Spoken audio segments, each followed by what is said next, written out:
Gonna turn down this music just a smidge, just a hair. I mean, that's music, right? Wouldn't you say? Yeah. Kind of sounds like the new soundtrack for Doctor Who. Like the new opening theme. You know, I feel that. I do. I got space Um, travel vibes.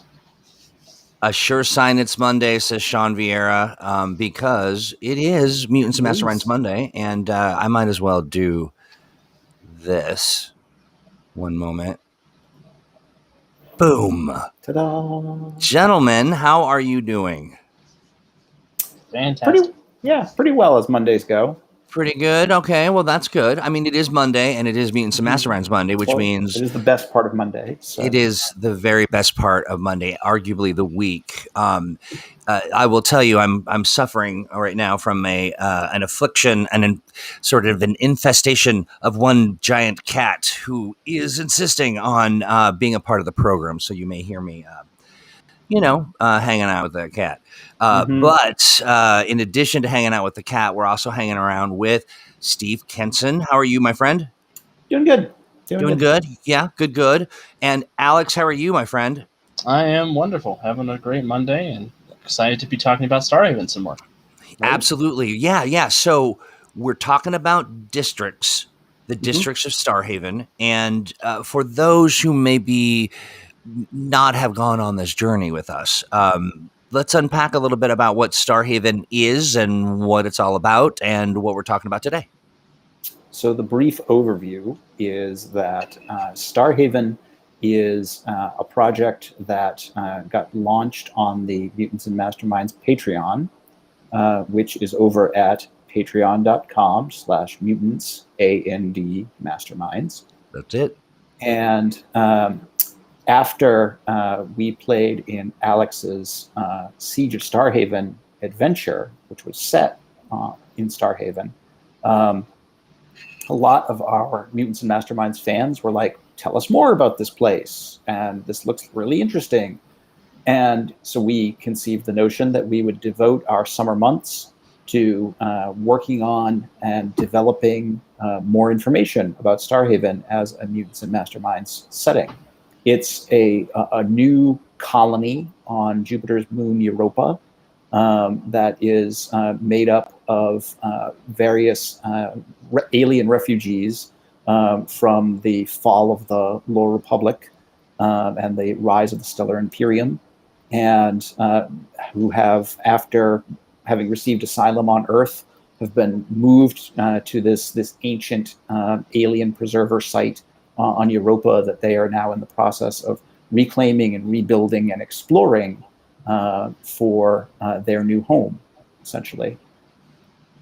Yeah, I pulled it up on screen so we can take a look at it. A beautiful map, very interesting shape of it. But you want to talk a little bit about, Alex, sort of like putting this together and sort of what, why Starhaven? Like, why did you kind of figure some of this stuff out, or what drew you to it?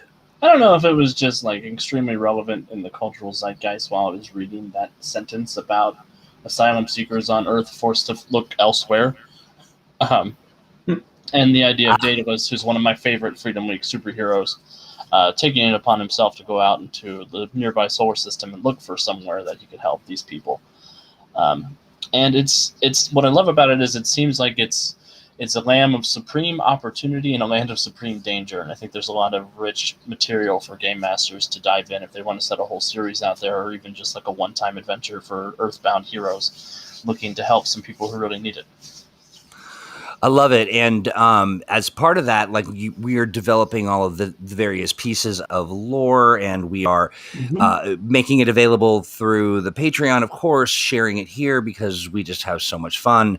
And then, of course, taking people's questions and exploring these various spaces. And, with any sort of city, there are districts, and we're getting into what it all means, the neighborhoods, if you will, right? Pretty much. Yeah. Space Queens. Right. I was like, the many queens of space coming together to own various neighborhoods. Oh, no, you mean like Queens, New York. I get it. Space boroughs. Burroughs. I get it. Though, Alien instead of Manhattan. don't Right. discount the Space Queen's idea. I think that there might be Oh, something. I think that has legs. All right. So how many districts do we have? Well, Starhaven is one of those examples of a design and development project that has come from different sources of inspiration. We initially had Alex's map of Starhaven that he used in his adventure that helped inspire this concept map.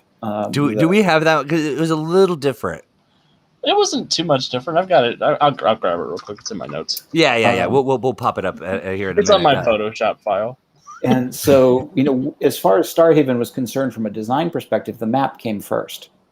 And we were presented with this map. And then it was a matter of saying, okay, so given this, what's this place like? That's fun. That's very interesting. Yeah, and there's nothing more flattering than Crystal Fraser working on a map that you slap together in Photoshop. Right. I was gonna ask you. If we want to see the difference between Crystal's concept of a sketch and Alex's concept of a sketch. I love that, and I wanted to ask Alex. So that moment. I mean, that must have been pretty fun. That was a crazy week for me because that was also the week that Crystal asked me if I wanted to come on and be her assistant.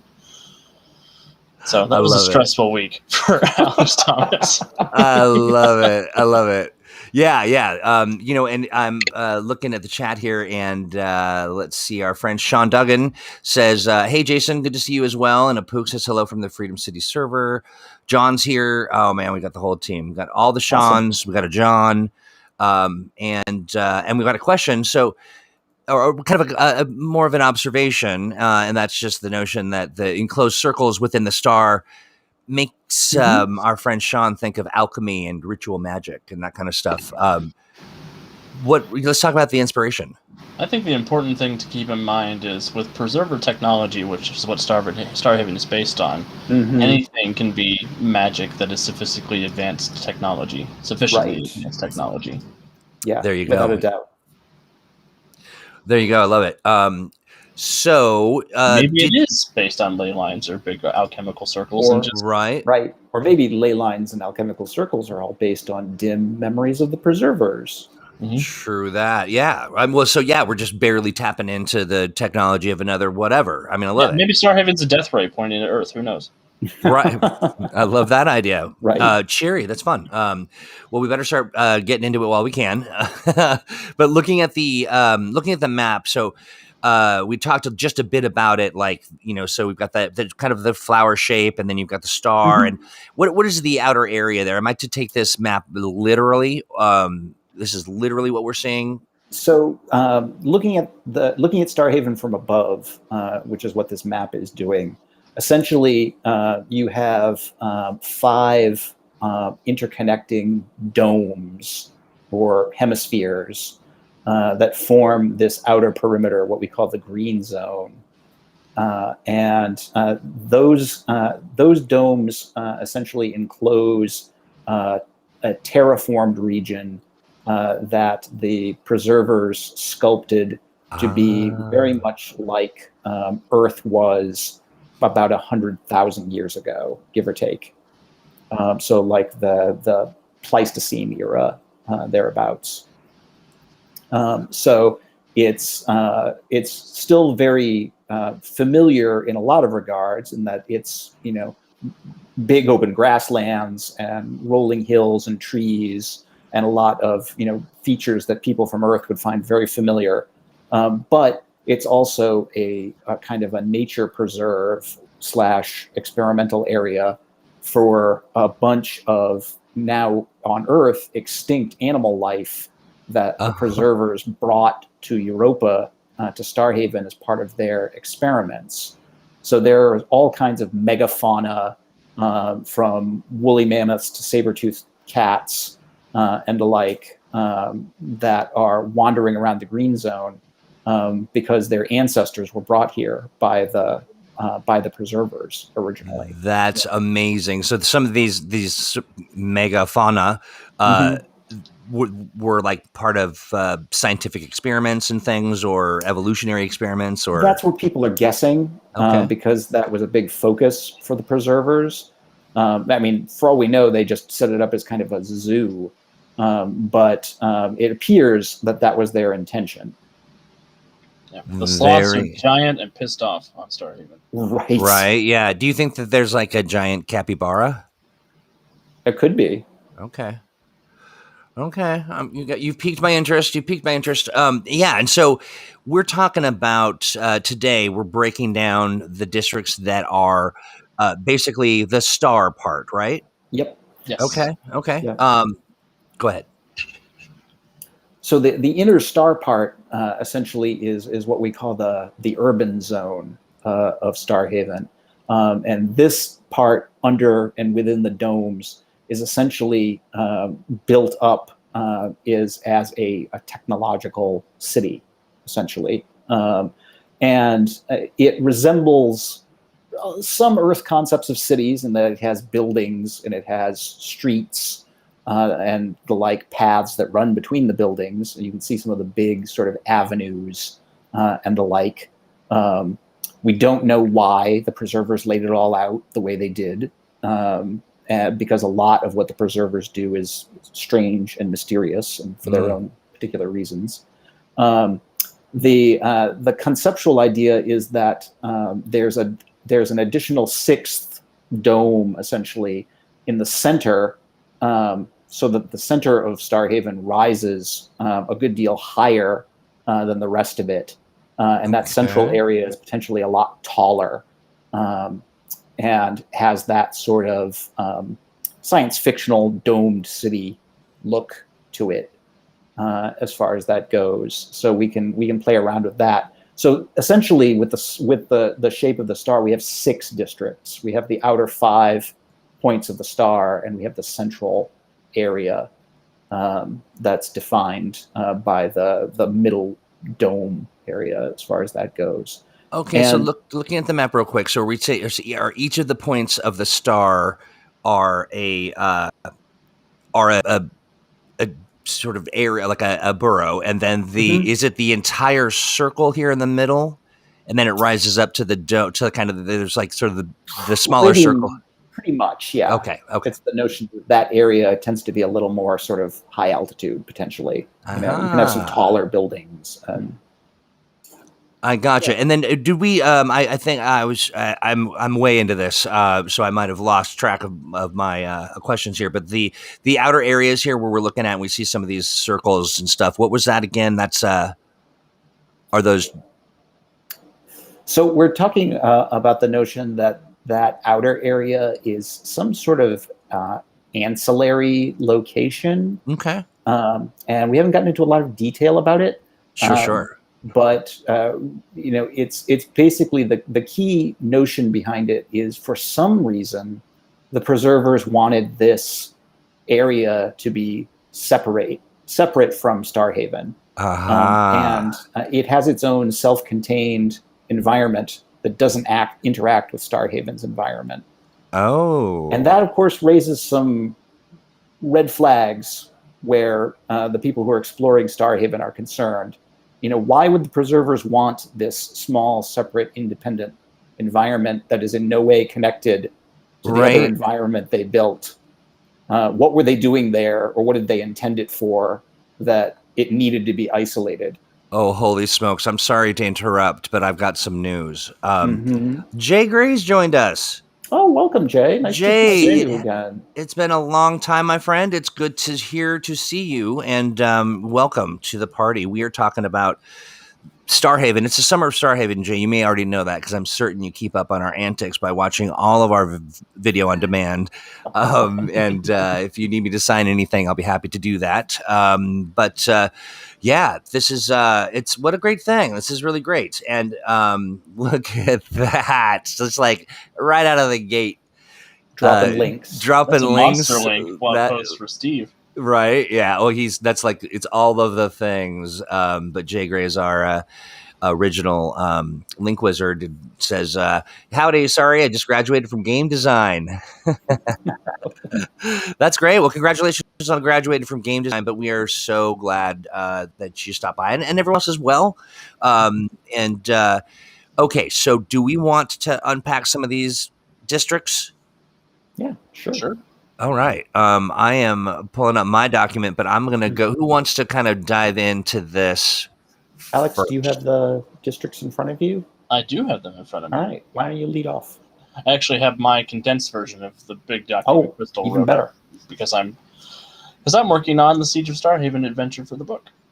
Nice. The first adventure for Starhaven GMs if they're interested in having a launching off point. Beautiful. I also note that the district's information was shared to the Patreon. So okay, good. I thought it had been. Awesome. Yep. But okay, well, take us on a journey. Well, if you start at the northern point, which is where you will land in the wonderful settlement of Starhaven at the Starport, you come across a massive bridge across the lake, where you find yourself in the Draft Snarl, which is a winding road of warehouses and depots that terminates in the number one market on Starhaven, which is Marklisher Market? Mark Slash? There's an apostrophe in there. I'm not sure how it's pronounced. Mark Slash. You also find the real quick. Sorry, go ahead. Alex. I'm sorry. I just want to say, Jay Gray asks, can you also, if you've got it in you or to share a little insight into the inspiration, like where we might be drawing from, worlds real or imagined. I'm not sure where the inspiration comes for individual districts, but I know generally speaking, we're inspired by a lot of the famous outlaw scum villainy spaceports. Okay, yes, I like it. Indeed, I like it. Mos Eisley's been big on my ideas for what the people of Starhaven are like and what sort of the things going on in Starhaven are like, with some utopic influences from the good people of Starhaven as well. Yeah. Or is that is it a different one? That's in this like Star Trek and Mass Effect is pretty big on like the Citadel that's got this beautiful interconnected intercultural settlement in the Citadel. That's the nexus of all the communities of the galaxy. Love it. And sorry to interrupt, my friend. Oh, no Oh no, we're not anti-droid here. No.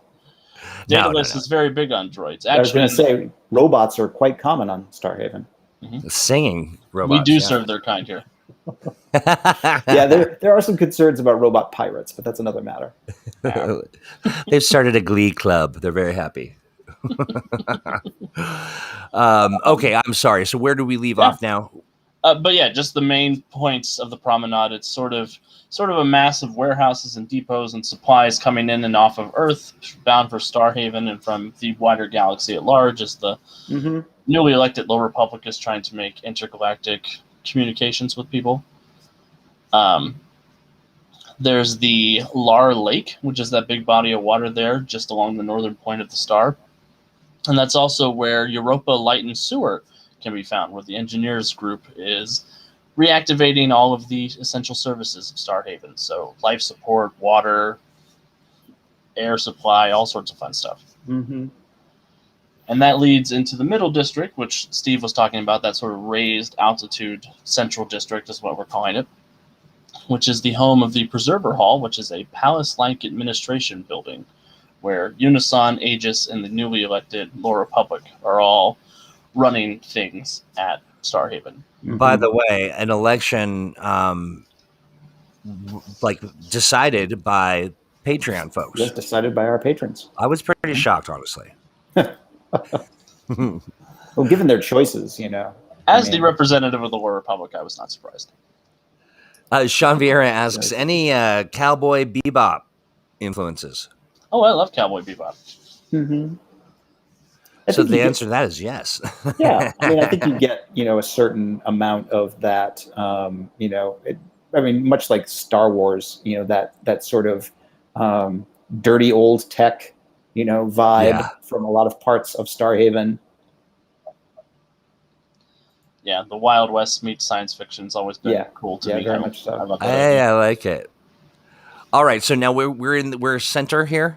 Yeah, so that's where the Preserver Hall is, and where the hospital is, which is the Daedalus Center, because Daedalus enjoys having things named after him. I've discovered in my exploration of the Freedom City atlas. So, do you think is that because Daedalus demands it, or just because he is just such a?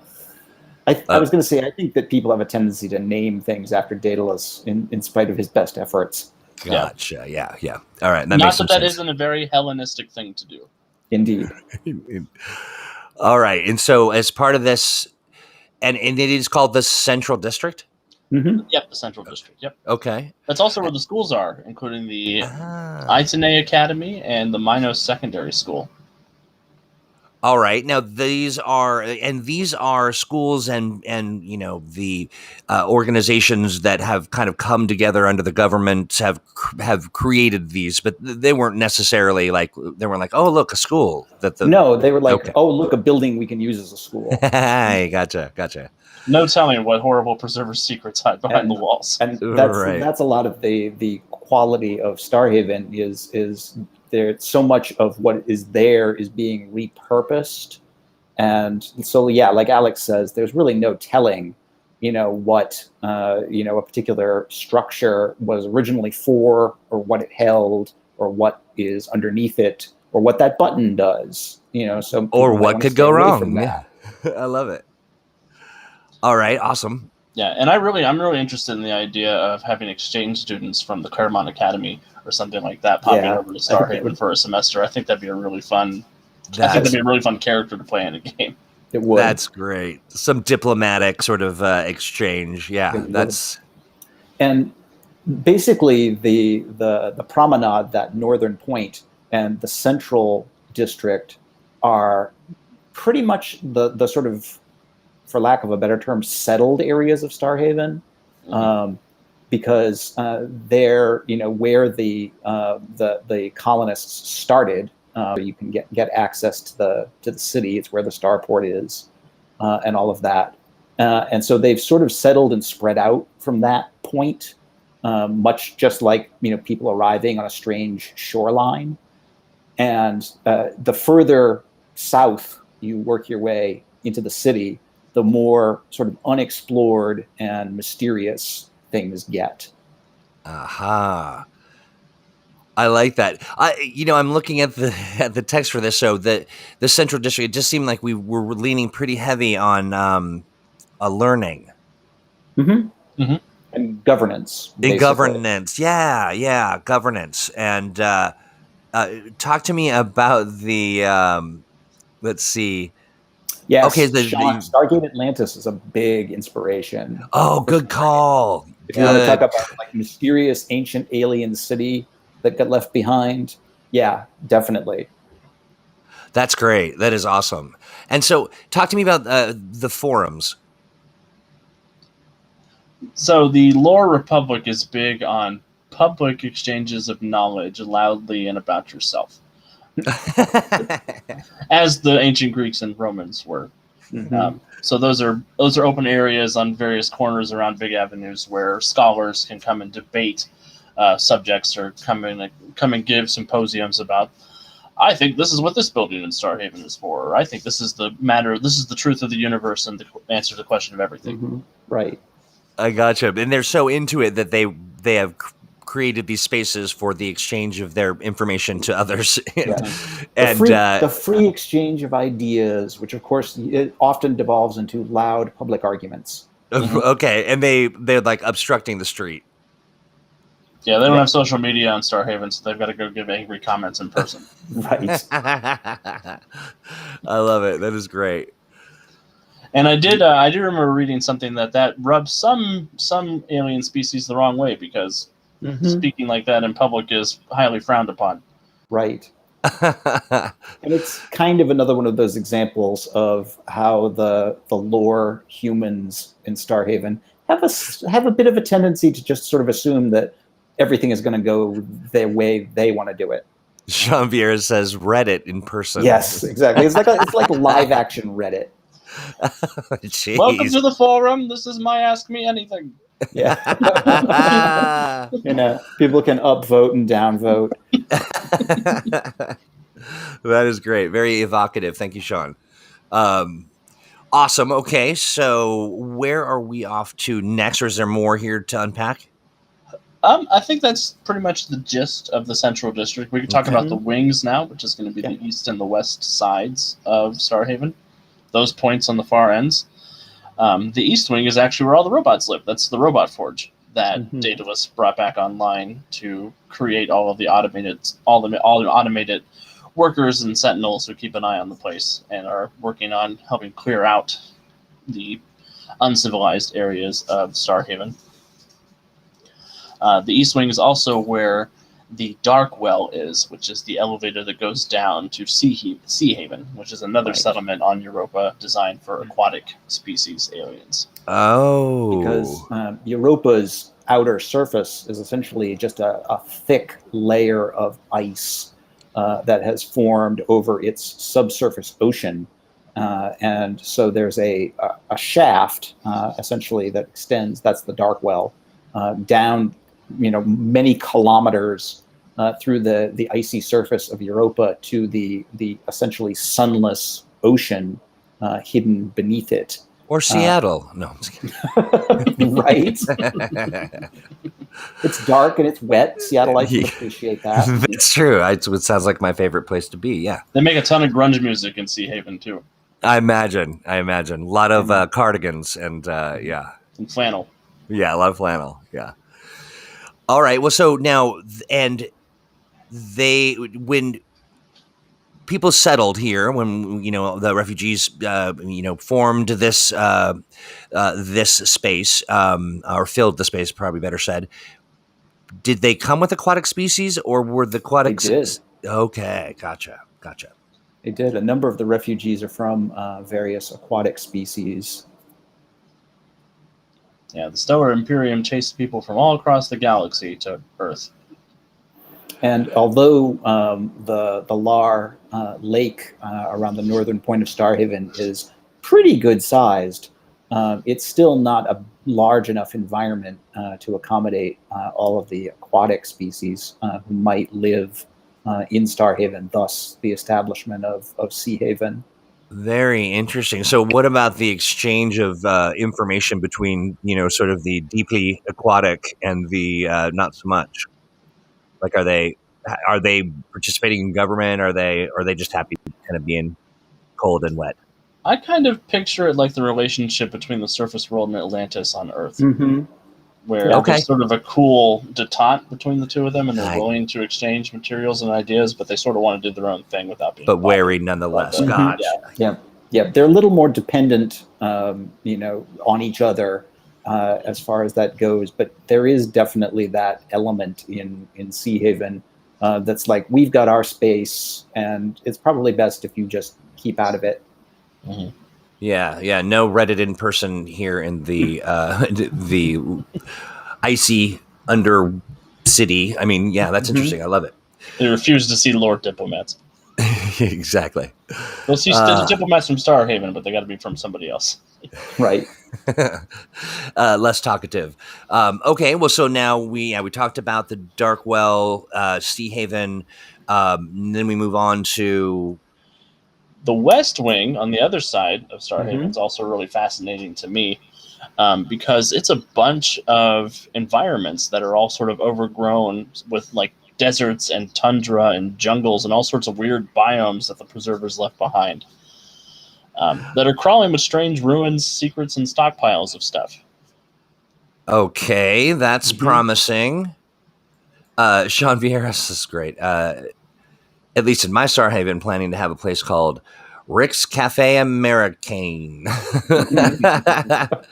The owner having been a fan of Hollywood movies. Again, Sean. Absolutely. Well, yeah, I definitely think that, one interesting element of Starhaven is going to be that, like a lot of refugees from all over, the people of Starhaven spent, a fair amount of time on Earth and, had essentially nothing to do, for all intents and purposes. They were basically penned up in a refugee zone So I suspect that quite a few of them have become fans of Earth's popular culture and entertainment in one form or another, and there are probably all sorts of interesting adaptations and or misunderstandings of it on Starhaven. Oh, I hope we do something like that. That reminds me of in Mass Effect, where they have that one alien species that puts on a completely pheromone-based performance of Hamlet, and it takes like 16 hours. That's awesome. I want to talk to whoever came up with that idea. It's just very, very funny. Jay Gray says, I was inspired by Loki, and I'm really liking this being the location of an Underdark TVA analog. That has a lot of fun potential. Yeah, absolutely. Okie dokie. All right, take us further into the world. So yeah, so the southwest point is what's known as the Green Well, which is the most dangerous and least explored area of the planet. It's got a whole bunch of original preserver ruins. It's got even rumors of a large cryogenic center buried deep in the earth over there, or buried deep in Europa over there. Sorry. Yes. But not much else points of interest beyond it being dangerous and full of unknown and unexplored things. The GMs can put whatever they want over there. Yep. Okay, I like it. And then that's kind of. Oh, sorry. No, I was just going to say I love this, and that's something that in our, I think we're on our 4 millionth show, as we've talked about all this stuff. There really is a lot of thought to saying, and here's a space that looks like a great space for creativity to occur. Sort of right. Yeah. And one of the key things we want to do, both because we're our space is limited in terms of exploring every nook and cranny of Starhaven, is also we want to allow a lot of breathing space for game masters to include their own interesting locations, creatures, encounters, and the like throughout the city that interest them. We don't want to necessarily. Part of the interesting thing about Starhaven is parts of it are very unknown and unexplored, and we want to leave it that way so that people reading the book don't necessarily know everything there is to know already. Oh, yeah. I love that, and it is such a long-standing tradition, that when who was it, our friend Sean Vieira was like, well, in my Starhaven, like everybody just knows that they get to have a piece of there. Absolutely. They get to leave a mark. I love that. I cannot wait to see how many in my Starhavens pop up. Right. Yes. I'm so excited for that. That's great. Yeah. And so this is I'm sorry, was it called the Green Zone? The Green Well. The Green Well. The Green Well. Yes. The Green Zone is the whole flower shape around. Is that region around the urban area? All right, I dig it. And I think one of the great things here, on top of the empty space we're leaving, is the people who built this thing, the preservers, their powers are so vague and universal that literally anything could be hidden here. Exactly. Your imagination can go wild. Nice. And we really have set it up so that the southern part of Starhaven is really pretty wild and unexplored, and there are definitely some potential dangers and the like. We talk about in the last remaining district that you can see that little circle area on the point of the star. That's most likely an impact crater of some kind. And this right here. Yes. As far as anyone can tell, something some time ago punctured the dome and crashed there. But the city has some self-repairing capabilities, or at least it did. So the dome has been long since sealed, and the impact crater is clearly old. But no one knows what fell there or what happened as a result of it. But the area around there is definitely a little strange. Okay. You know what else is around there that's really strange and I'm excited about? Mm-hmm. The Tower of Nightmares. Yes. Because the Spire of Bad Vibes was taken. Yeah, right.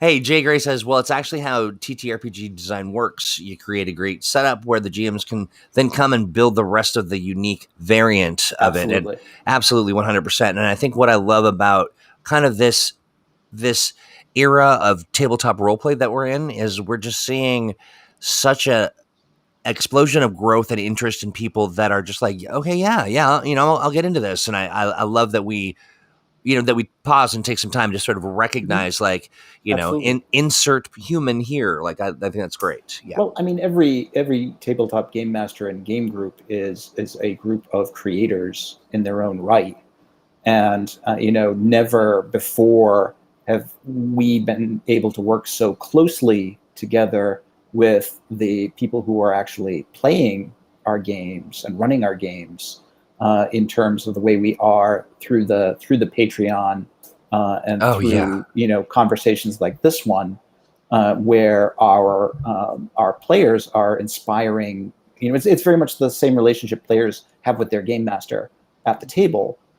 Our players who are playing our game, are being able to inspire us with the kinds of adventures they want to see and the things that they think will be cool, and we're able to get feedback from everybody on our Patreon, about interesting stuff that they would like to see included, directions they'd like to see things go in, and that is really shaping the development of this corner of the Earth Prime universe. I want to unpack that for just a minute, because I think that one of the great opportunities of our time, and the banes of our existence all at once, is this accessibility, or just always connected, and I really see this as a really phenomenal way for us to sort of use the kind of the connectivity for good, and that's kind of social engagement and all of that, and it's just really been it's been very rewarding. I mean, I think that this has been a great time for us to kind of really engage with folks, and I think more so maybe than ever before, really. I mean, when you think about kind of the the nature of development of tabletop roleplay games, but I sure like it. Jake says, let's see. TTRPGing has gotten to that. It's weird. I think Jay is talking about professional GMs. That's that is true. Yeah. That is interesting. That the professional GMs thing is it's an interesting development. But when you think about it, I would love to get your thoughts on it just real quick. But I mean, it's a skill. It takes time. Oh my gosh, so much time. I make a lot of mistakes.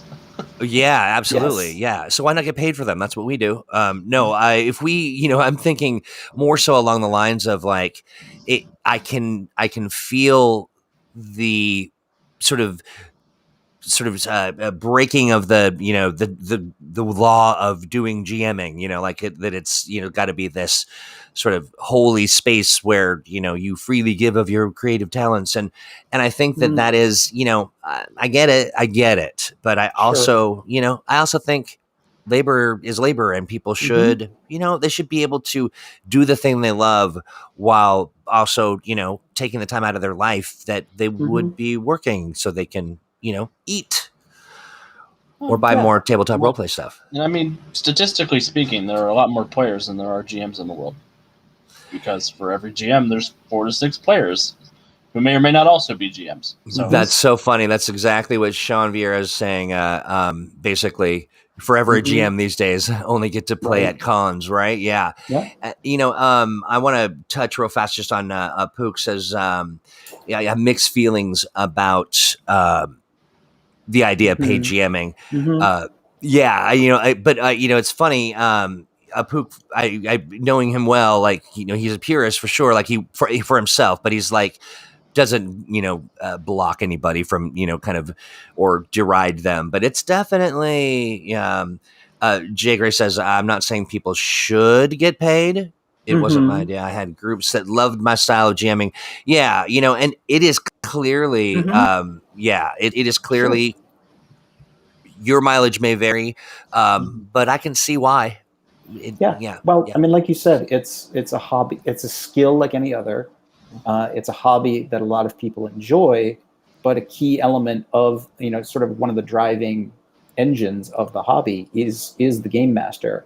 Most tabletop RPGs are still based around the idea that there is a game master and there are players, and sometimes people don't have the time, the wherewithal, the interest or the like in order to be game masters. And certainly the most common thing I hear about most tabletop RPGs is, I really wish I could play, but I can't find a group, or I can't find a game master.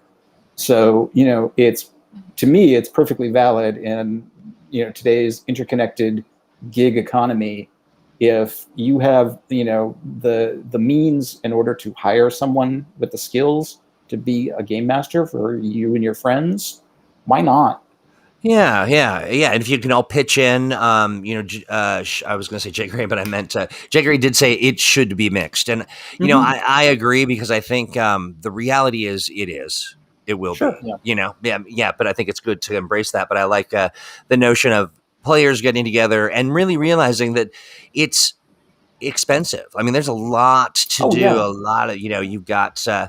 A lot of variables to consider. The snacks alone. No. I was going to say that was the compensation a lot of GMs used to be starting off got was, I'll pay for the pizza if you run the game. Yeah. Pizza, chips, dip, and some Twinkies.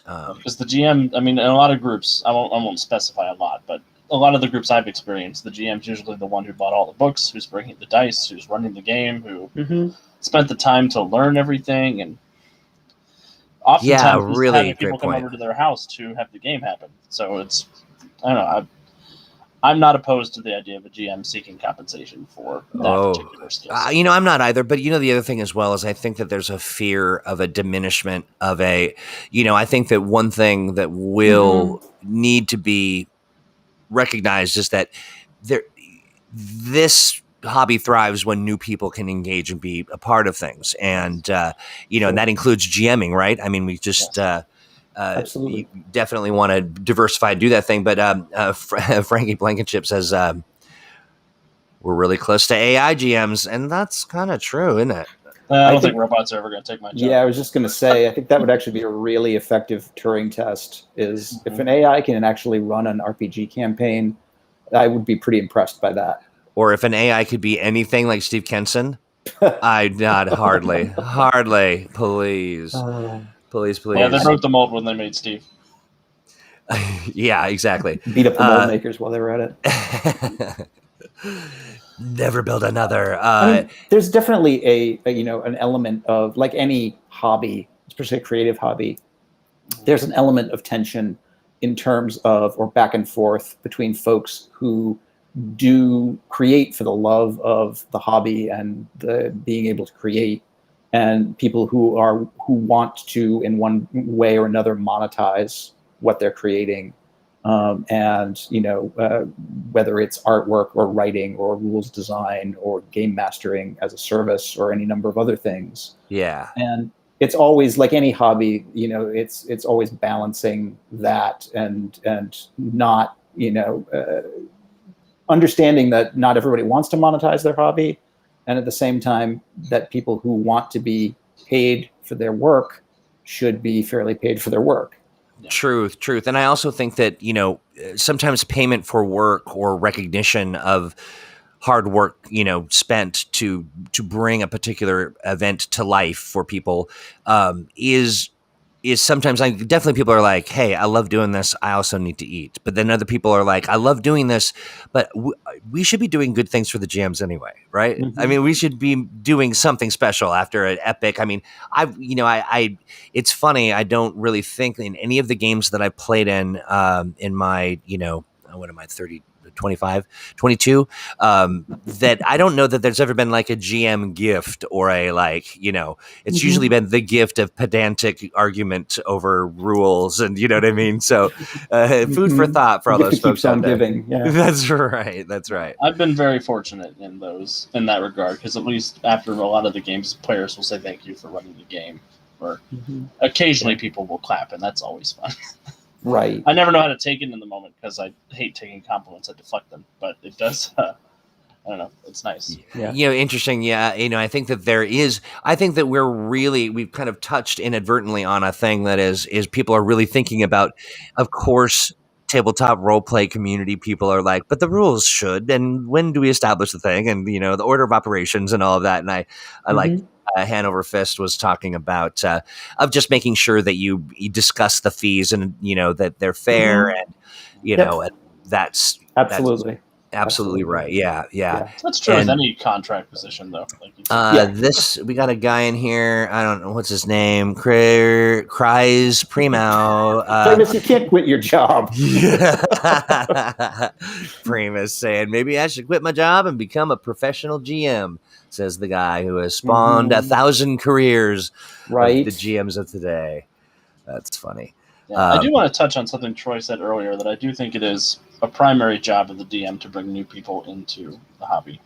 Mm-hmm. I think that's something that I've always been proud of being able to do, and that's something that I want to continue doing as a GM and with my work here with M&M.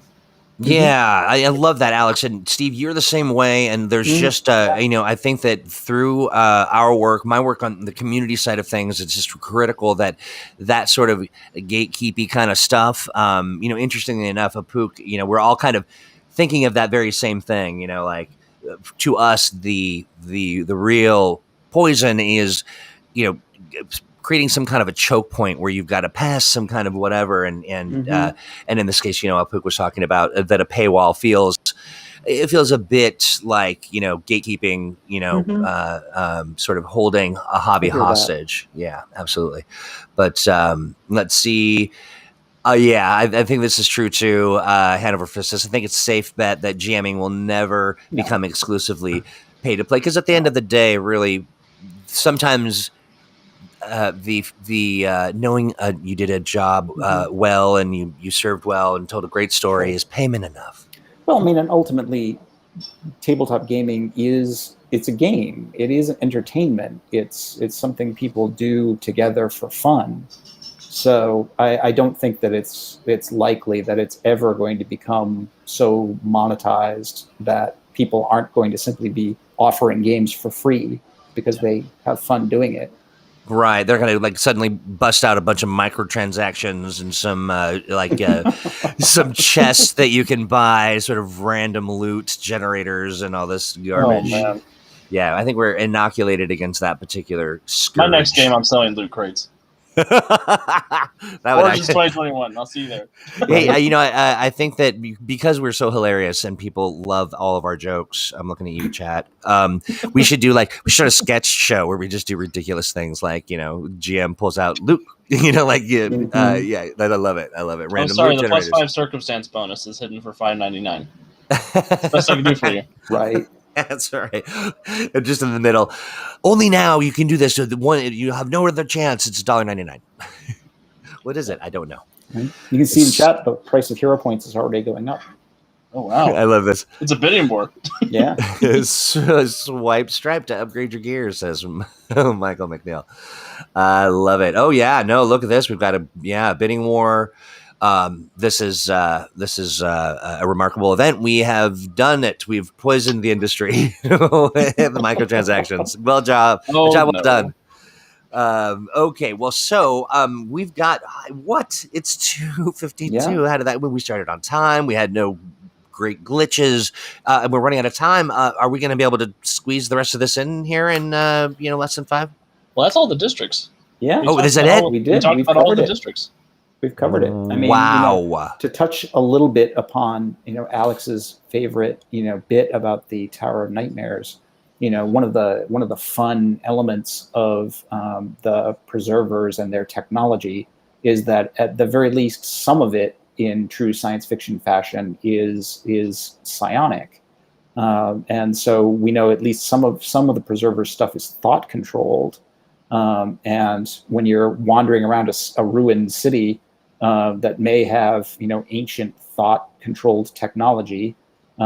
Be careful what you're thinking. Yeah. Okay. Always be careful what you're thinking. Yeah. Right. Yeah, that's true. Especially, around this crew. We are mutants and also Masterminds. And Steve Some Kenson. of us are master daddies. I was just going to say, Steve Kenson, our master daddy. And, Alex, I think you're kind of like the master cuz. Right? Did you freeze? You froze Alex with that very See, comment, Troy. He's just stunned. But hey, we'll wait for Alex to come back, and if he doesn't before we leave, he'll have a rude surprise when he wakes up from his little cryo sleep. But Steve, what a great show, and what a great conversation about sort of this. The angle of getting paid to GM, and it's fun. Yeah, really fun, and I do really appreciate. I do like that Alex is frozen in such a sort of a sweet, sort of like cherubic smile, a sort of knowing, loving.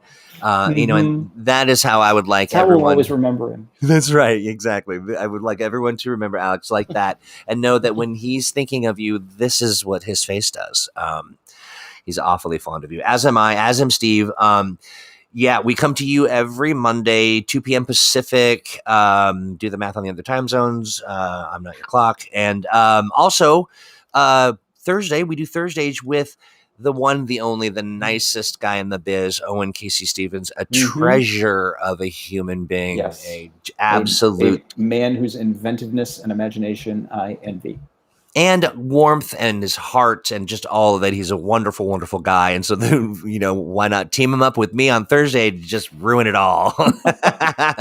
But we do have a lot of fun. And we have a lot of great conversations there. Of course, it's Thursday, and it's all about, the adventure game engine. And, there he goes. He's off. No, he's out. He's out. But yeah, so there's that. And then, Steve, do you have anything that you want to...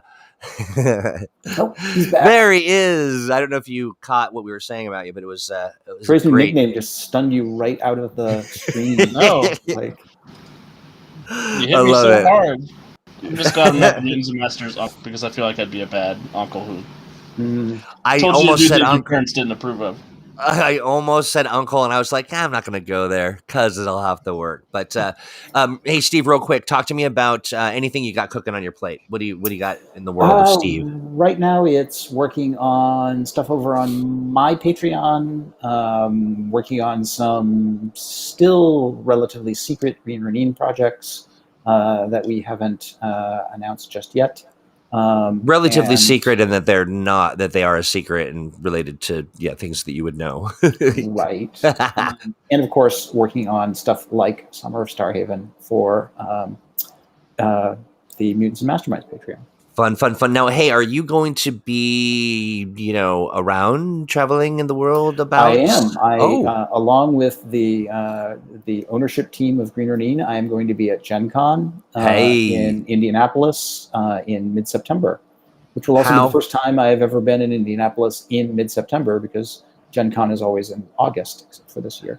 That's right. What's the weather like in Indianapolis? Well, in August, it's usually terrible. But it's horrible. It's the so, worst. I don't know. It's definitely a muggy affair that smells a lot like a duty. But I wonder if it's anything like Ohio, it's the same. Fantastic. Yes. Alex, you've got a couple minutes left. What do you got cooking? You have anything you'd like to share with the world? Things you're doing? You gonna play any games tonight? Are you doing a thing? Well, that was very subtle. You like that? In the world of Alexander Wrights, though, I am still working on my second book, A Titan's Gambit, which is going to be coming out in November of this year. But tonight, Steve's going to be my special guest over on Netherwar. What? He's going to be playing the long-lost Master Mage, Adrian Eldritch. I love it. Aaron Einhorn says, too subtle. And we're going up against... That's never been Troy's problem. Never my problem. Yeah. We are going up against the terrible, terrible Toy Boy, who is very unhappy with the way things are going. Alex, the voice, you have perfected it. Working on it. Yeah, that's great. I love it. I do enjoy that. We'll have to watch. And so where do we go? Anybody who wants to tune in, it'll be at 7 p.m. Eastern Standard Time at twitch.tv/Untold Stories Project. Right on. I look forward to clipping the heck out of that particular. I've been waiting for this Toy Boy voice, and he just popped out. You didn't even warn me that it was coming. I'm just too excited about it. Hey, I want to thank everybody that's been watching. Sean Vieira says one of my favorite characters, and Calvin B says so excited for tonight. Calvin B, clearly a Toy Boy fan. Right. Dig it. Calvin B is Bowman in the stream. Oh, hey, nice. Now, okay, so is this a continuation of the same crew that, or are they all dead? The prior group that you punished while you were. This is the same group. This is the same group that Crystal came on at the beginning of the campaign to play Seven, the Master Mage who was Steve's apprentice. So we're coming full circle for episode 26. I see what you're doing here. I do too. John Lighthouser says, "I'll watch." Fantastic. Well, I'm going to watch as well. We'll have fun. Yeah. Anybody who likes or subscribes during the stream gets a hero point that they can give to Steve or to the GM to punish the heroes with. I love it. That's very to punish the heroes with. I just, Steve without a hero point is, sort of a force to reckon with. Well, we are reaching the end of the program. I do want to say a big hearty hail and well met to Michael McNeil. Says that's I'm a first time viewer. Oh, says welcome, Michael. Yeah, we're glad to have you here. And just as you introduce yourself, we say, "See ya, suckers." But no, we'll be back, and we're having a lot of fun. We'll of course see you over on the Patreon. I know that we've got some minor catch up to do. We've got lots of plans coming as far as got a game cooking, and I think we might have. Did we recruit you, Alex, to run a game for us? Am I saying that in public? Okay, good. I was like, am I dreaming this? You haven't said it in public yet, but you have recruited. Well, there we go. I want our Patreon folks to know that we are full steam ahead and a lot of great things cooking, and t-shirts are percolating as they do. I mean, you don't know how t-shirts are made. I was going to say, do t-shirts percolate? I don't know. I'm running out of adjectives. And that means like yeast. That's right. That's exactly right. And good. Okay. Michael says, I waited for the wrap up since I came in late. No problem, my friend. You're always on time. If you can just catch us, even if just for a moment. For everyone who's watching, thank you again. Make sure to check out our Patreon. That's patreon.com/mutants, AND Masterminds. You'll find us on the Twitters and all the places. But if you have an idea, or you have a question, you want to try to stump the Master Daddy, then sorry, I'm cracking myself up. You might want to send a note to let's play at greenrona.com. And I think we're done because I'm going to just laugh for about an hour now.